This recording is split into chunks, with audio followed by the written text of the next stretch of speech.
Welcome to the Facilitators Deep Dive Podcast, your podcast on your way to facilitation mastery. Welcome to our deep dive into the Lean Startup by Eric Ries. It's a book that's really, I think, changed how people think about building new things. Yeah. And today we're going to dig into some of its most powerful ideas and see how they can apply to all kinds of ventures. Yeah.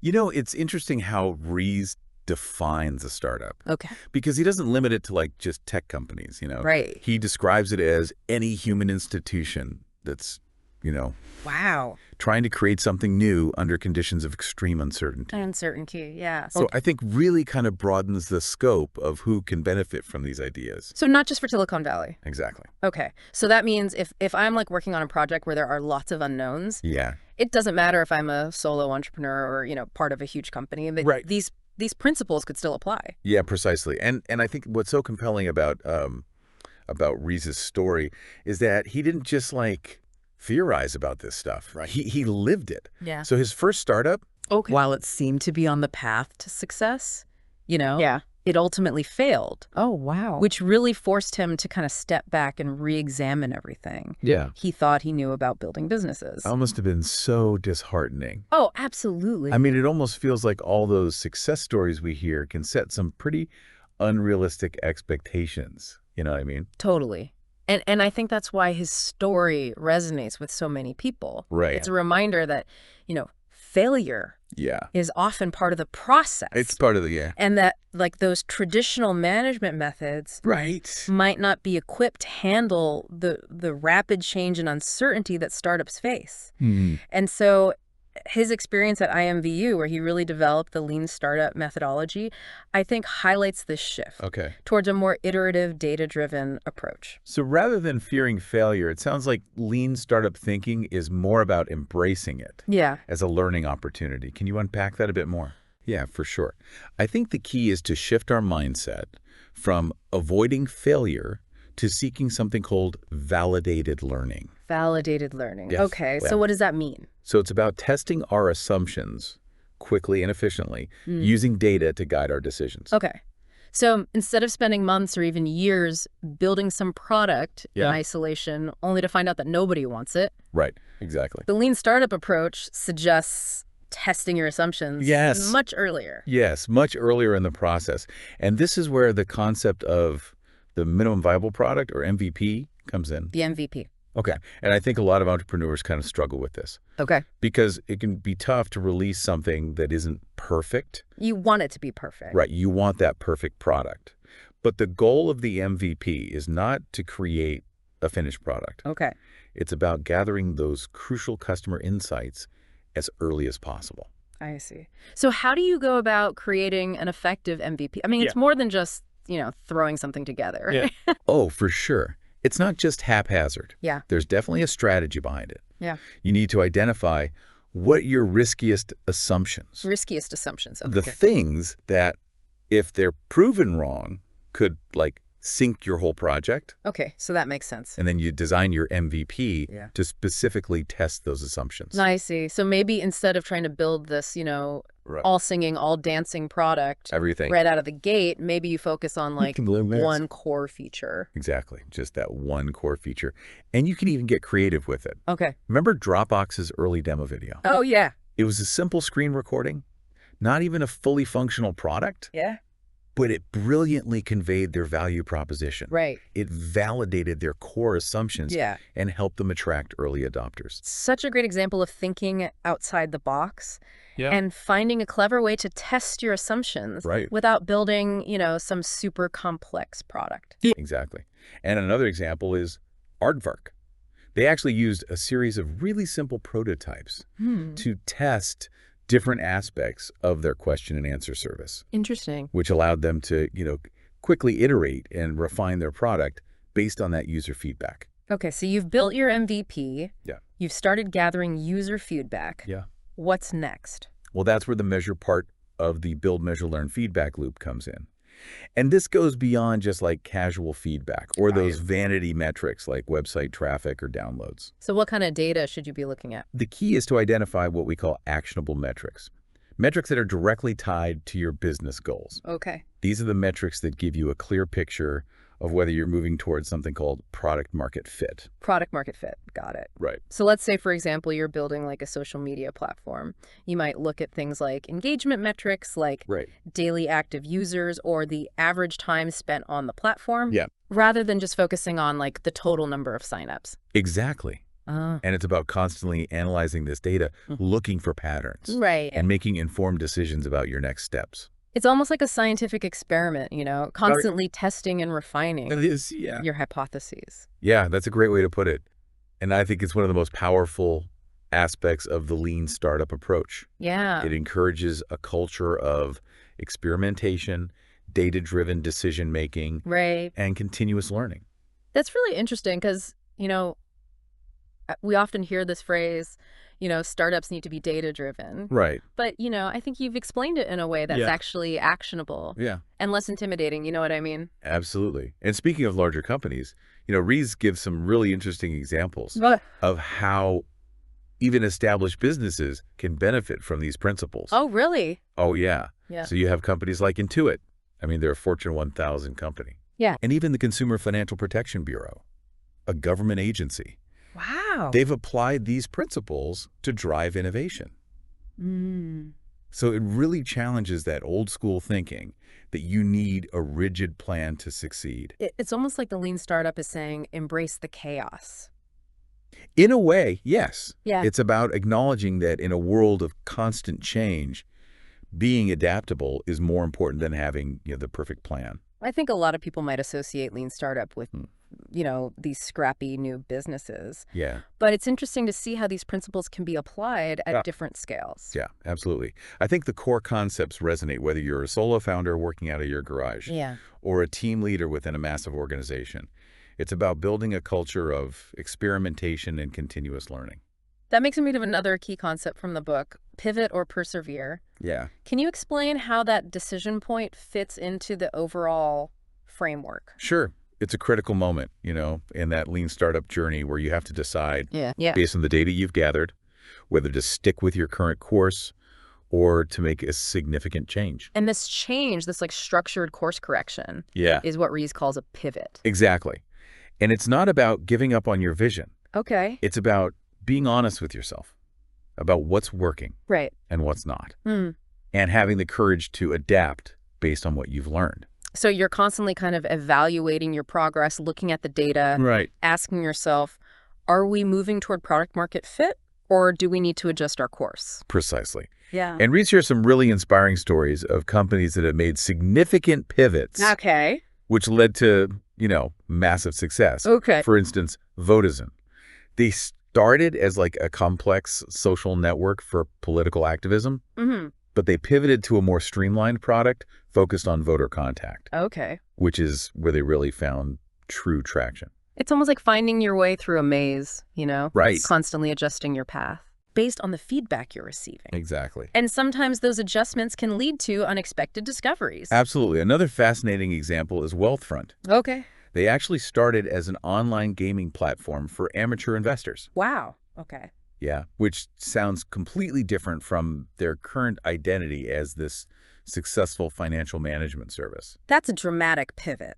It is. Their early data showed that their initial model wasn't working. Yeah. So they made this bold decision to pivot away from the gaming aspect entirely.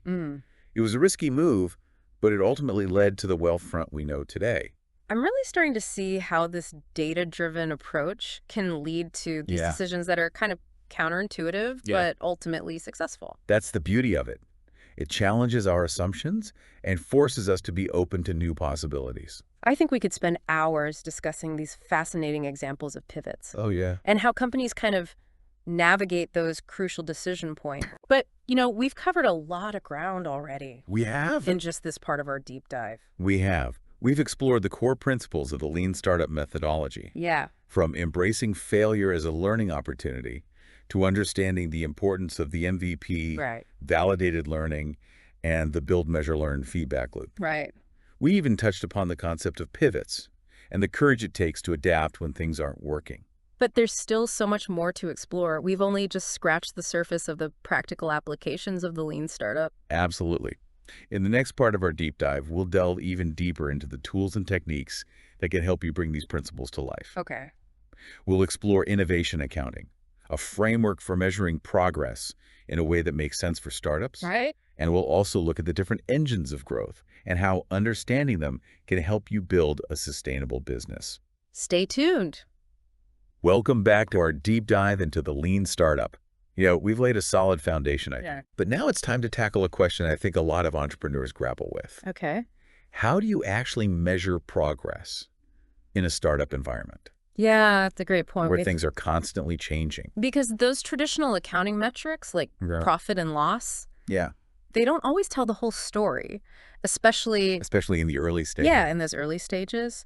So Riza introduces this concept of innovation accounting, Right. which sounds fascinating, Yeah. but a bit intimidating, to be honest. It might sound complex, Yeah. but it's actually about simplifying how we track progress. Okay. So innovation accounting really shifts the focus away from those traditional financial metrics to what we call actionable metrics. Actionable metric. Yeah, metrics that directly measure learning and progress towards those key milestones. So instead of just looking at revenue or profit, Right. we're looking at data that tells us if we're, Yeah. moving in the right direction. Moving in the right direction, validating those core assumptions. Validating those assumptions. Yeah. Exactly. Think of it as like measuring how effectively you're turning ideas into validated learning. I like that. And one key aspect of innovation accounting is using what we call cohorts. Cohorts. Yeah. Okay. To track the performance of different groups of customers over time. So, for example, instead of just looking at your overall customer churn rate, Right. maybe you break down your customers into groups based on when they signed up Exactly. and then track their behavior over time. Precisely. And that can reveal patterns that you might not have noticed otherwise. You might see some trends there. Exactly. It can help you identify if those changes you're making to your product or marketing are actually having a positive impact Right. on customer retention. And it can also help you spot, Yeah. areas where you might need to make some adjustments.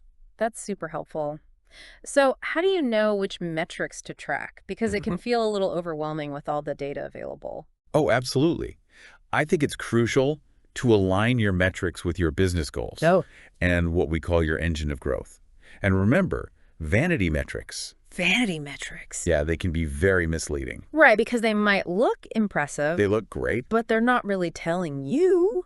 but they're not telling the full story. Yeah. If you're achieving your goals, like you could have a ton of website traffic, Right. Yeah, you could have tons but of... very few conversions. Yeah. Or a huge social media following, Yeah, but low engagement. exactly. So it's about focusing on the ones that really matter. Yes, the ones that truly matter, Yeah. the ones that directly correlate with your startup success. This makes so much sense. It feels like a shift from simply collecting data Right? to using data strategically Yes. to make better decisions. That's a perfect way to put it. Innovation accounting is all about using data to guide your experiments, Right. measure your progress, and ultimately make better decisions for your startup. Okay, so we've talked about how to measure progress, but what about sustaining that progress? How do we make sure our startups are not just surviving, Right. but thriving in the long term? That's where engines of growth come in. These are the mechanisms that drive sustainable long-term growth Okay. for your business. And Rees actually outlines 4 primary engines. Yep. So you have the sticky engine, the viral engine, the paid engine, and the word-of-mouth engine. 4 engines. And each has its own dynamics. Understanding which engine is driving your growth is crucial. So it's not just about acquiring customers, it's about It's about building a system Yeah. that can generate growth organically. organically. Got it. So let's start with the sticky engine, which focuses on customer retention. This is crucial for businesses that rely on, Yeah. subscriptions or repeat purchases. Think of like streaming platforms Right, like Netflix. like Netflix, Spotify, or software companies like Adobe. Okay, yeah. They're all about keeping users engaged and coming back for more. So what are some strategies for building that sticky engine? It's about creating a product that provides ongoing value, that fosters habit formation, Okay. and makes it difficult for users to, To churn. churn, to leave. Yeah. Right? This might involve, delivering consistently excellent customer experience, Right. constantly innovating to keep the product fresh and relevant, Okay. or building a strong community around the product. So it's not just about the product itself. It's the whole It's about the entire experience. package. Yeah, and creating that sense of loyalty. Precisely. And then we have the viral engine, which is all about leveraging the power of, Word of mouth. word of mouth and social sharing to fuel exponential growth. Right. Like Facebook, Think of companies like Facebook or TikTok, TikTok. where each new user has the potential to bring in multiple new users, creating this chain reaction. It just spreads like wildfire. Exactly. Mm-hmm. The key to viral growth is designing a product that incentivizes users to share it with their friends. Right. And creating that seamless experience for those new users to sign up and start using the product. It's about building that virality into the core of the product. Precisely. But achieving viral growth isn't easy. No. It requires a deep understanding of user behavior, Ah. a well-designed product, Yeah. and, sometimes a little bit of luck. You need a little bit of luck, yeah. Then we have the paid engine. This is where companies are actually investing money Okay. in marketing efforts like advertising to acquire new customers. So this engine is common for businesses that don't have like a naturally viral product. Right, not naturally viral. Or that strong word of mouth effect. Exactly. The key here is to ensure that the lifetime value of a customer, the total revenue you generate from that customer over their entire relationship with your business, exceeds the cost of acquiring them. So it's about making sure your marketing spend is actually generating a return on your investment. Yes. You need to be constantly tracking your customer acquisition cost, what we call CAC, CAC. Got it. and optimizing your marketing efforts to ensure that you're not just spending money, Right. but acquiring those customers profitably. Okay, that's crucial. And then finally, we have the word of mouth engine, which is powered by Customer love. customer satisfaction and enthusiasm. Exactly. This engine is all about building a product so good Right. that people can't help but tell their friends about it. Think about the early days of like Slack or Zoom, Yeah. where positive word of mouth played a significant role in their rapid growth. It seems like word of mouth is incredibly powerful, Oh, it is. but it's not something you can fully control. You can't fully control it. It relies on creating a product that genuinely delights your customers. That's right. And while you can't directly control word of mouth, you can encourage it by focusing on delivering an exceptional customer experience, Right. actively engaging with your community, Okay. and building a brand that people trust and admire. So it seems like understanding your engine of growth can really help you Oh, yeah. make those more strategic decisions about where to invest your time and resources. Absolutely. It's about aligning your efforts with the engine that's driving your growth. And I think it's important to remember that a lot of businesses use like a combination of engines. Absolutely, yeah. It's about finding that right mix. It's about finding the right mix for your specific product and market. Exactly. And as your startup evolves, your reliance on those different engines might shift. What's important is to stay adaptable Right. and adjust your strategy accordingly. So we've talked about measuring progress, understanding your engine of growth, Yes, staying adaptable. right. But what about the day-to-day work of actually building a startup? Hmm. How do you create that culture and environment that fosters innovation Yeah. and allows, Right. teams to thrive in this fast-paced, uncertain world? That's where the human element comes in. Yeah. It's not just about the tools and techniques. It's about the people Right. and the culture that you create. Yeah. And Rees emphasizes that even with the right product Yeah. and a solid understanding of your engine of growth, you still need the right environment You need the right for environment. your startup to flourish. It sounds like it's about creating a space where teams feel empowered Yeah, to experiment, learn, and adapt quickly. that's exactly it. Mhm. Rees actually advocates for a more decentralized, less hierarchical organizational structure Okay. where teams are given the autonomy to make decisions Okay. and move quickly. So instead of having, Yes. large siloed departments, you break things down into smaller Right. cross-functional teams Yeah. that are focused on specific goals. So these teams have the flexibility to iterate, learn, and pivot based on the data they're gathering. Exactly. Interesting. So this structure also helps to break down those communication barriers It does. and really encourage collaboration across the organization. For sure. It's about moving away from that top-down approach to a more agile, collaborative model. It sounds incredibly empowering for those on the teams. It is. But I imagine it requires a significant shift in mindset for those managers It does. It does. who are used to that more traditional way of operating. You're right, it does require a shift in mindset. Managers need to let go of some control and trust their teams Just their teams. to make decisions.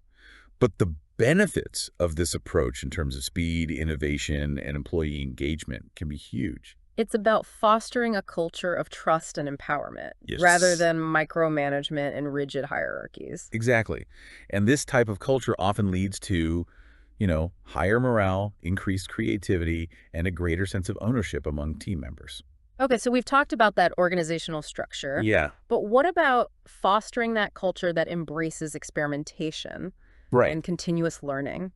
I imagine that's crucial for a lean startup to thrive. Absolutely. It's about creating an environment where people feel safe to try new things, to fail, and to learn from their mistakes. So how do you actually build that kind of culture? Because it seems challenging, especially in such a high-pressure environment where everyone's focused on results. One of the tools that Rees suggests is the 5 whys technique. The 5 whys. Tell me more about that. It's a deceptively simple Okay. but incredibly effective method for getting to the root cause of a problem. Okay.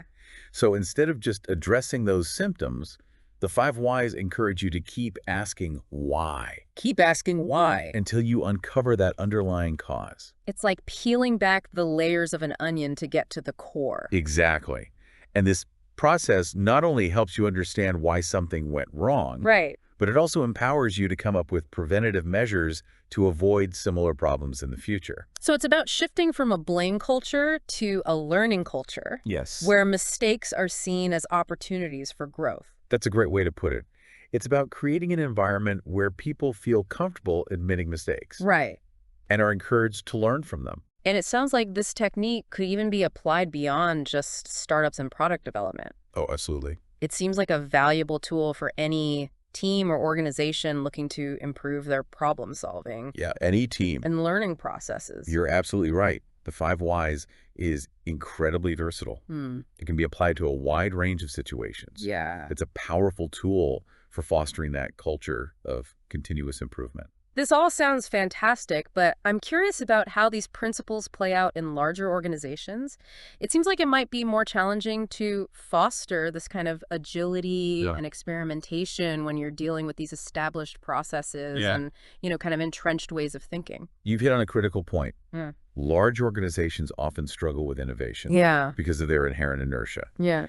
And Rees acknowledges this challenge and introduces this concept of the innovation sandbox. Innovation sandbox. That sounds intriguing. It is. It's like a protected space within a larger organization where new ideas can be tested and iterated upon without, disrupting the core business. Think of it as like a safe zone for experimentation, Okay. where teams can operate more like a startup, free from the constraints of those established procedures and all the bureaucracy. So it's like creating a mini startup environment. Yeah, a mini Within that larger organization. Exactly. The sandbox allows teams to test their hypotheses, Okay. gather that customer feedback, and iterate their products without the pressure of immediate profitability Right. or the fear of upsetting established business units. It's about giving innovation teams that freedom to operate. Of more agility. Yes, more agility. And take risks. And take risks. That might not be possible within the traditional structure. Precisely. And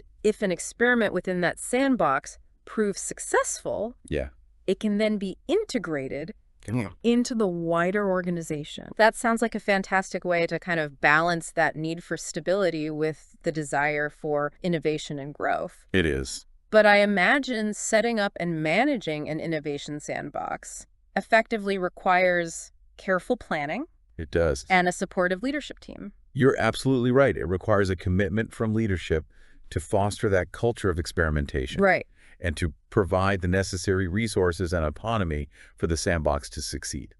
Well, we've covered a lot of ground in this part of our deep dive, from innovation accounting to engines of growth, organizational structure, and even the innovation sandbox. And it's all interconnected. These concepts work together to create this framework for building and scaling successful startups, whether you're a solo entrepreneur or part of a large organization. But we're not done yet. In the final part of our deep dive, we're going to kind of zoom out a little bit and explore those broader implications of the lean startup methodology, looking at its historical context and its potential to drive positive change in the world. So, stay tuned. Welcome back to the final part of our deep dive into the lean startup. Yeah, as we've been talking about all this, I keep thinking about how Rees doesn't just talk about startups, like in a bubble. Right. He connects them to this bigger picture of innovation. Right. And how we can create a better future. Yeah, and that's what makes this book so impactful. Yeah. It's not just a how-to guide, it's a call to action. Right. To be more thoughtful and deliberate about the things that we create in the world. And he makes this really striking point about waste. Yes.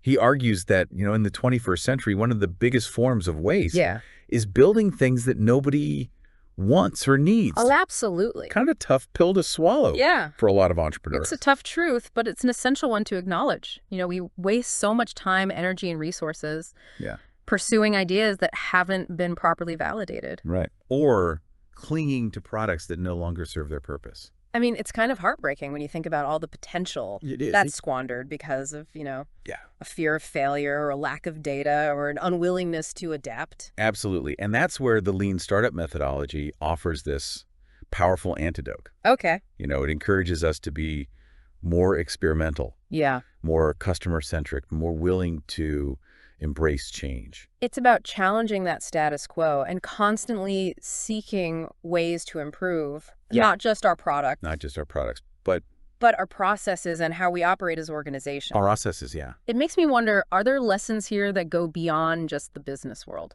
Absolutely. And in fact, Rees himself argues that these lean startup principles can be applied to any field.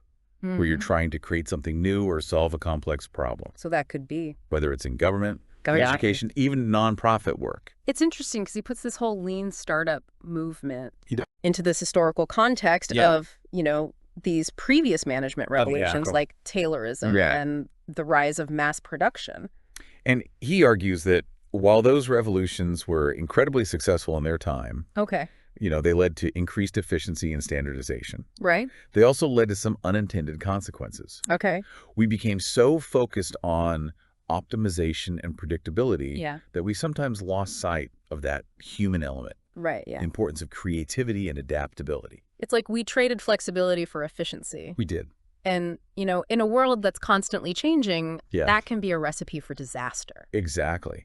And Rees sees the lean startup as a way to reintroduce the scientific method, with its emphasis on experimentation, learning, iteration, to the world of management and innovation. It's bringing back that sense of curiosity. Yeah, that curiosity. That willingness to try new things and learn from our successes. And failures. And failures. He almost makes it sound like a moral imperative. Yeah, he does, doesn't he? And in a way, I think it is.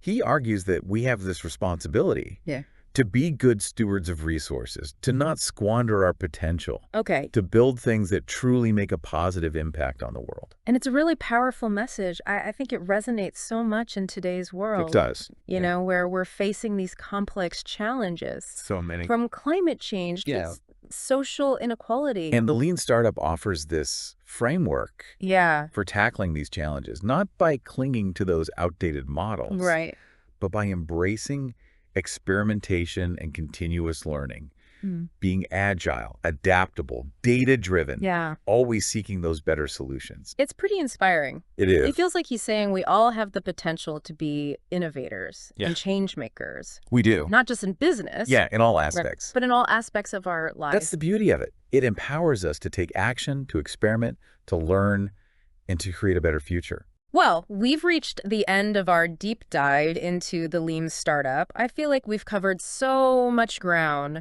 From the fundamental principles to the practical applications to, these broader societal implications. What stands out to you the most after exploring all of this? For me, it's the reminder that learning is this ongoing process. And that we should never be afraid to challenge our assumptions, test our ideas, and adapt to new information. It's more than just, a set of tools. It's a mindset. I completely agree. It's about embracing uncertainty. Seeking validated learning. Constantly striving to improve. Continuously improve. Building a culture of experimentation and innovation, whether you're running a startup, leading a team. Any of it. Or just, tackling a new project in your own life.